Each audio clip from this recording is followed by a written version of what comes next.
In the beginning of the reign of Zedekiah the son of Josiah, king of Judah, this word came to Jeremiah from the Lord, saying, Thus says the Lord to me, Make for yourself bonds and yokes, and put them on your neck, and send word to the king of Edom, to the king of Moab, to the king of the sons of Ammon, to the king of Tyre, and to the king of Sidon, by the messengers who come to Jerusalem to Zedekiah king of Judah. Command them to go to their masters, saying, Thus says the Lord of hosts, the God of Israel, Thus you shall say to your masters, I have made the earth, and the men and the beasts which are on the face of the earth by my great power and by my outstretched arm, and I will give it to the one who is pleasing in my sight. Now I have given all these lands into the hand of Nebuchadnezzar, the king of Babylon, my servant, and I have given him also the wild animals of the field to serve him. All the nations shall serve him and his son and his grandson until the time of his own land comes. Then many nations and great kings will make him their servant. It will be that the nation or the kingdom which will not serve him, Nebuchadnezzar, the king of Babylon, and which will not put its neck under the yoke of the king of Babylon, I will punish that nation with the sword, with famine, and with pestilence, declares the Lord, until I have destroyed it by his hand. But as for you, do not listen to your prophets, your diviners, your dreamers, your soothsayers, or your sorcerers who speak to you, saying, You will not serve the king of Babylon, for they prophesy a lie to you in order to remove you far from your land, and I will drive you out, and you will perish. But the nation which will bring its neck under the yoke of the king of Babylon and serve him, I will let remain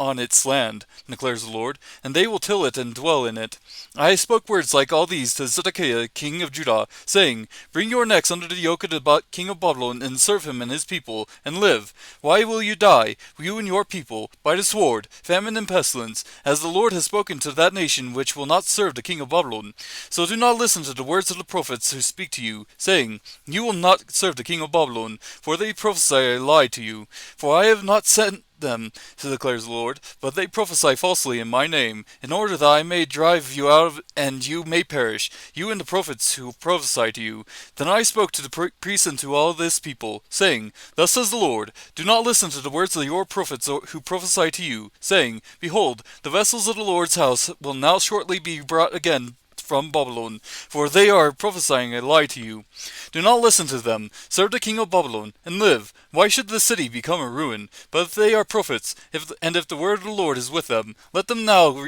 entreat the Lord of hosts, so that the vessels which are left in the house of the Lord, in the house of the king of Judah, and in Jerusalem, may not go to Babylon. For thus says the Lord of hosts concerning the pillars, concerning the sea, concerning the stands, and concerning the rest of the vessels that are left in this city, which Nebuchadnezzar, king of Babylon, did not take when he carried into exile Jeconiah, the son of Jehoiakim, son of king of Judah, from Jerusalem to Babylon, and all the nobles of Judah and Jerusalem. Yes, thus says the Lord of hosts, the God of Israel, concerning the vessels that are left in the house of the Lord, and in the house of the king of Judah, and in Jerusalem. They will be carried to Babylon, and they will be there until the day I visit them, declares the Lord. Then I will bring them back and restore them to this place.